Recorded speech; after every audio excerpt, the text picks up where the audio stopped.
सुप्रभात, good morning बेटा। How are you? कैसे हो आप लोग? आई होप आप लोग अच्छे होंगे। ओके, आज हम क्या करेंगे? रिमझिम पाठ्य पुस्तक कक्षा 3 में विषय हिंदी में खाली हम वाचन अभ्यास करेंगे, है ना। जो लेसन हमने छोड़ रखे हैं ना, जो जो चैप्टर, जो पेज, वो हम खाली इसका स्वयं अध्ययन करेंगे, मतलब खाली इसको पढ़ के देखेंगे। जो मैं अभी करा रही हूँ ना इन दिनों, अब हम लोग खाली जो लेसन छोड़ दिए उन्हीं का ही अभ्यास कर रहे हैं ना। टर्म 2 के लिए फिर हम नेक्स्ट वीडियो से स्टार्ट करेंगे उसका रिवीजन, है ना, पुनरावृत्ति। टर्म 2 की भी तैयारी करनी है ना। अभी हम ये लास्ट लेसन ये रह गया है चैप्टर, इसको खाली हम पढ़ के देखेंगे। ओके, अब निकालते हैं इसमें पेज नंबर 100 पेज नंबर कहानी की कहानी। ओके, अब कहानी तो आप लोग जानते हो सब।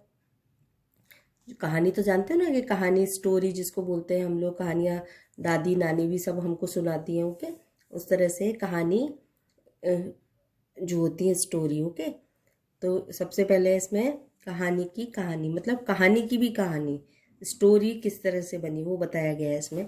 ओके, अब यहाँ से हम देखते हैं पेज नंबर 100। आप लोग भी निकालो मेरे साथ टेक्स्ट बुक में। यहाँ से कहानी सुनने में हम सबको मज़ा आता है। तुम्हें घर पर कौन कहानी सुनाता है? किसकी कहानियाँ सबसे अच्छी लगती हैं, है ना। किसका सुनने का तरीका सबसे मज़ेदार है, भला क्यों? अब ये बताया गया है कि कहानी सुनने में तो हम सबको मज़ा आता है ना। स्टोरीज घर में कोई कभी भैया दीदी मम्मी दादी नानी सब कहानियाँ सुनाती हैं।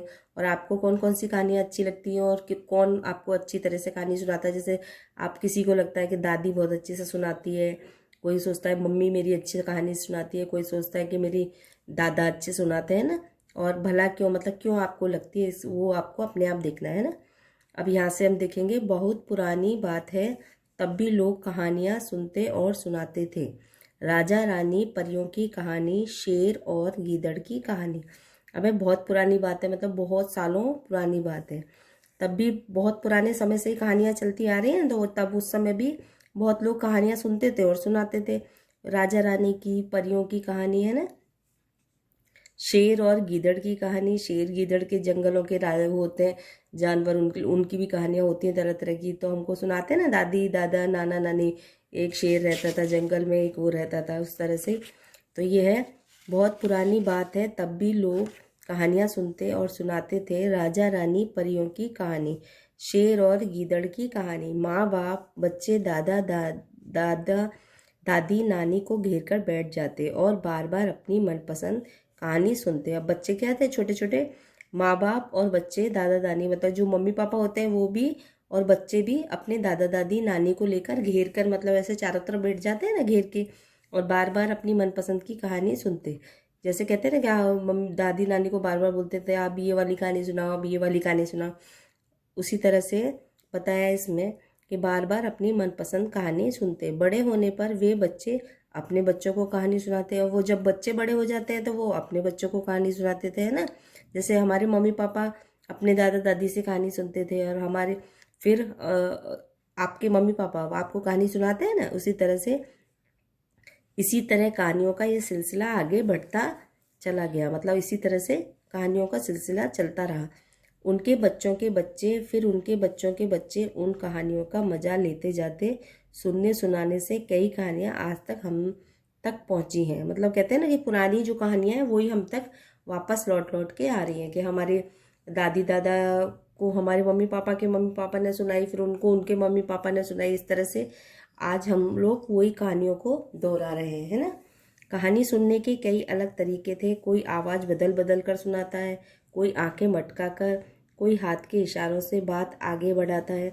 अब लोग बाग भी कोई अलग अलग तरीके से कहानी सुनाती है। दादी दादा कोई, जैसे कहते हैं कोई शेर की, जैसे कहते हैं कोई कहानी सुना रहा है कि शेर आया, तो दादी एकदम शेर की आवाज़ निकालने लग गए, दादा उसी तरह से आवाज़ बदल बदल कर कहानी सुनाते हैं। कोई आंखें मटका कर, कोई हाथ के इशारों से बात आगे बढ़ाता है, कोई गाकर और कोई नाचकर भी कहानी को सजाता।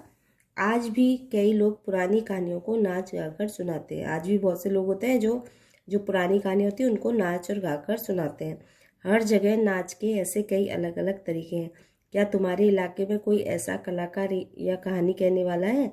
तो ये अगर है, जैसे बताया गया है कि भाई बहुत लोग पुरानी कहानियों को नाच गाकर सुनाते हैं, लेकिन यहाँ पूछा है, जो लेखक है वो पूछ रहा है कि क्या तुम्हारे भी इलाके, मतलब तुम्हारे भी आसपास कोई ऐसा है जो कलाकार है जो कहानी कहता है। अब नेक्स्ट पेज पे देखते हैं बेटा 101 पे। पंचतंत्र की कहानियां सालों से लोग सुनते सुनाते चले आ रहे हैं। फिर लोगों ने सोचा क्यों ना इनको लिखकर रख ले, इस तरह भूलेंगे नहीं और संभली भी रहेंगी। ऐसी कई कहानियों को एक साथ पोथी में लिख लिया। पोथी का नाम रखा पंचतंत्र। मतलब इसमें क्या है, जो पुरानी एक बुक किताब का नाम है पंचतंत्र। पोथी मतलब किताब जो होती है ना, पुस्तक पुराने समय में। तो पंचतंत्र की बहुत कहानियां, जो पुरानी पुरानी कहानी होती है ना, लोग कई सालों तक सुनते हैं, तो उनको कहानियों को लोग बागों ने क्या करा, एक साथ एक बुक में, पुस्तक में लिख लिया, जिससे कि हम भूल नहीं सकते उनको। और उसको जो पोथी थी जिसमें कहानियां लिखी हुई थी, पंचतंत्र नामक एक पुस्तक है, उसके अंदर बहुत सारी पुरानी इस तरह की पुरानी कहानियां हैं ना। तो उस पोथी का नाम, मतलब उस पुस्तक का नाम क्या लिखा रखा गया, पंचतंत्र। तो कहानी जिससे कि हम कोई भूल नहीं सकता, वो पंचतंत्र के नाम से प्रसिद्ध हो गई वो पुस्तक। तो उसमें से हम, अब किताबों में तो होती है ना कहानियां, हम जो पुस्तक पढ़ते हैं उनमें ही हमें तरह तरह की कहानियों का अभ्यास मिलता है, मतलब जानकारी मिलती है कहानियों के बारे में ही। तो पुराने समय के लोग इस तरह से लिख के रख लेते थे पोथियों में, और वो पुस्तक हमेशा संभाल के रखते थे, जिससे वो कहानियां उसी तरह से कई लगातार समय से चली आ रही हैं। बहुत समय से, सालों से ये कहानियां चली आ रही हैं, क्योंकि लोग भूल जाते हैं कहानी सुनकर, लेकिन अगर हम पुस्तक में लिख कर रखते हैं तो कहानियाँ याद रहती हैं और वो कहानियाँ हमको पढ़ने को मिलती हैं। अभी भी कई पुरानी पुस्तकों में हम देखते हैं तो हमें तरह तरह की कहानियाँ हमें सुनने को मिलती हैं, है ना। तो इस तरह से वो पोथी में लिख ली गई कई पुरानी कहानियाँ, और उसमें पंचतंत्र का नाम लिखा गया। उस समय लोगों के पास कागज और किताबें तो होती नहीं थी, सोचो कहानियों को कैसे लिखा होगा। अब बताया गया है कि पहले समय में तो कागज भी नहीं होते थे, किताबें भी नहीं होती थी, बहुत पुराने 100 सालों पहले। तो कैसे लिखते होंगे वो लोग, तो उस जमाने में लोग पत्तों पर या पत्थर पत्थर पर लिखते थे।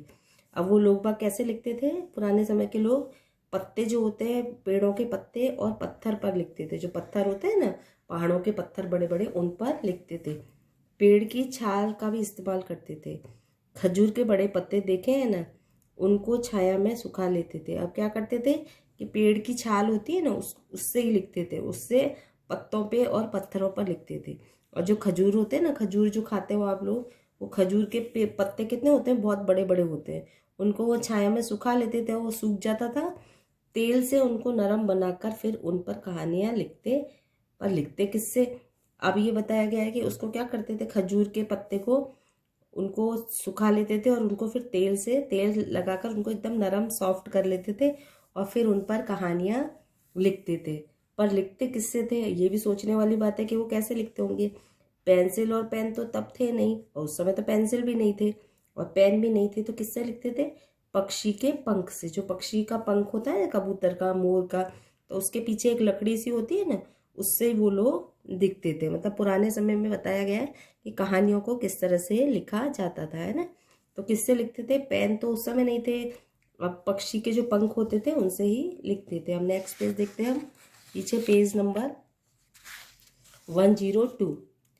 अब ये पता है ना, पक्षी के पंख ही कलम बना लेते या बांस की नुकीला बनाकर उससे लिखते थे। अब क्या करते थे, बांस होता है ना, लकड़ी, उसको एकदम नोक वाली, जैसे पेंसिल को कैसे आप शॉर्पनर से छीलते हो, शार्पनर से, तो ऐसे नुकीली बन जाती है। उसी तरह से ये लोग पहले समय में बांस होता था, उसको किसी चाकू से करके नुकीली बना लेते थे, और शाही भी खुद घर पर ही बनाते थे।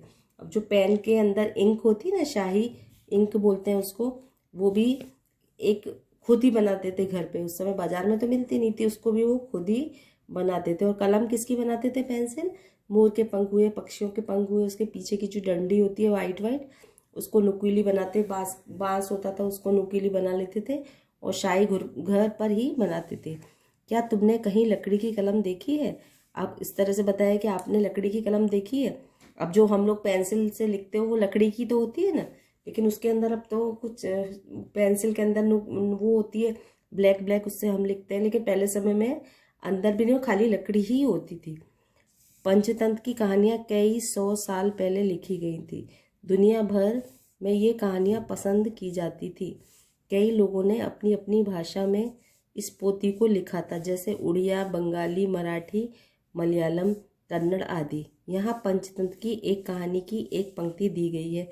यह पंक्ति कई भाषाओं में लिखी गई है। अभी बताया गया है इसमें कि पहले जो पंचतंत्र में जो कहानियाँ होती थी वो बहुत 100 सालों से पुरानी, तो बहुत साल जब हम लोग पैदा भी नहीं हुए थे उस समय की कहानियाँ हैं। और उस समय लोग बागों ने पोथियों में लिखा था और अपनी अपनी भाषा में लिखा था। मतलब जो उड़ीसा में रहते हैं उड़िया भाषा में, बंगाली भाषा में, तरह तरह की भाषाएं तो कई तरह की होती है ना, जैसे अलग अलग देशों में अलग अलग तरह की भाषाएं बोली जाती हैं। आप लोग गुजरात में रहते हो तो गुजराती भाषा बोलते हो, कोई वहाँ महाराष्ट्र में रहता है तो मराठी बोलता है, और साउथ में रहता है तो मलयालम बोलता है, बंगाल में रहता है तो बंगाली। इस तरह से भाषाएं भी कई तरह की होती है ना।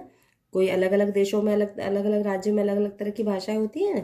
आप लोग गुजराती हो तो गुजराती बोलते हो, हिंदी भी बोलते हो ना।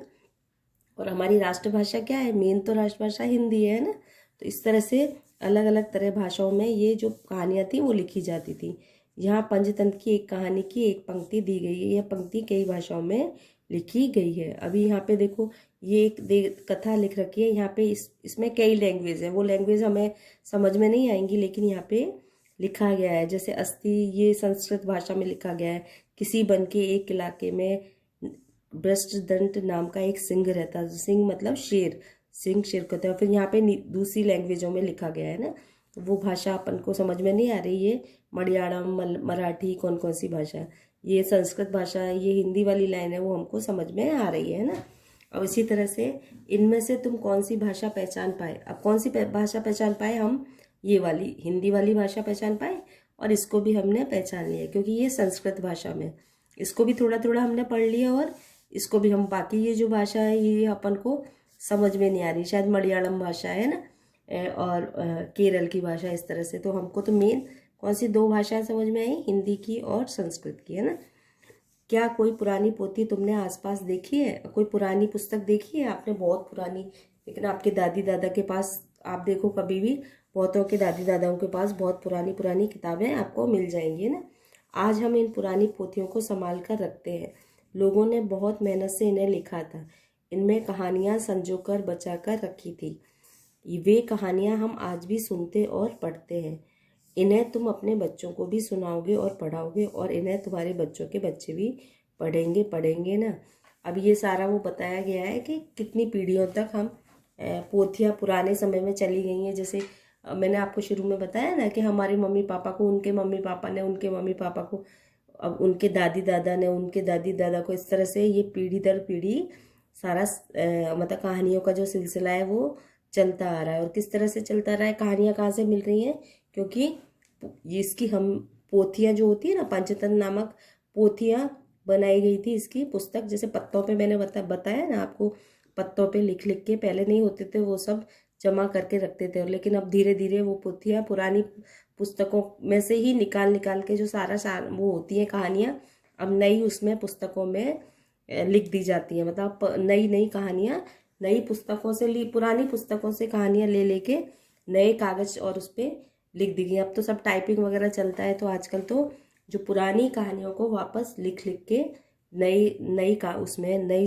उसमें किताबों में छाप दी गई हैं। और उस तरह से तरह तरह की जो पुरानी कहानियाँ हैं वो भी हमको पढ़ने को मिल गई। मतलब इसमें बताया गया है हमको कि कहानियाँ किस तरह से और कब से उनका कहते हैं ना, कहानियाँ कब से प्रचलित हुई, कब से कहानियों का सिलसिला चालू है। तो ये 100 सालों से भी पहले से कहानियाँ चालू हुई, मतलब शुरू हुई हैं। तब से हम लोग, हमारे मतलब दादी दादा भी कहानियाँ, उस समय भी कहानियाँ चलती थी। ओके, इस तरह से इसमें बताया गया है कि कहानी की कहानी, मतलब स्टोरी की भी स्टोरी की कहानी की कहानी, इस पार्ट के अंदर बताया गया है कि कहानी किस तरह से बनी और किस तरह से, कैसे पहले लोग बाग कहानी को पढ़ते थे, और उन कहानियों को ही आज किस तरह से पढ़ाया जाता है। और धीरे धीरे कई सालों से ये पानी, अब आगे भी जाके कहानियाँ, अब आजकल तो क्या हो गया है, कंप्यूटर चल गए हैं, ये सब चल गए, तो हम कहीं भी खोलेंगे तो हमको कहानियाँ मिल जाती है ना। मोबाइल में भी आप यूट्यूब खोलोगे तो आपको कोई भी स्टोरी मिल जाएगी, इस तरह से। लेकिन पहले ये सब नहीं चलता था, तो पहले तो लोग बाग इनको जमा करके रखते थे कहानियों को, तभी तो हम तक ये कहानी पहुँच पाई है ना, क्योंकि कई सालों से चल रही हैं। और वही कहानियाँ हमारे पास पुराने समय की, हमारे मम्मी पापा के ने पढ़ी हैं वही कहानियाँ हमको मिल रही हैं, है ना। और इसी तरह से ये कहानियाँ का प्रचलन भी आगे चलता रहेगा, क्योंकि ये सब पुराने समय की 100 साल पुरानी कहानियाँ है ना। ओके बेटा, आई होप आपको ये समझ में आ गया होगा कहानी की कहानी। आप भी इसको पढ़कर देखना, ये केवल पढ़ने के लिए है। Thank you, take care.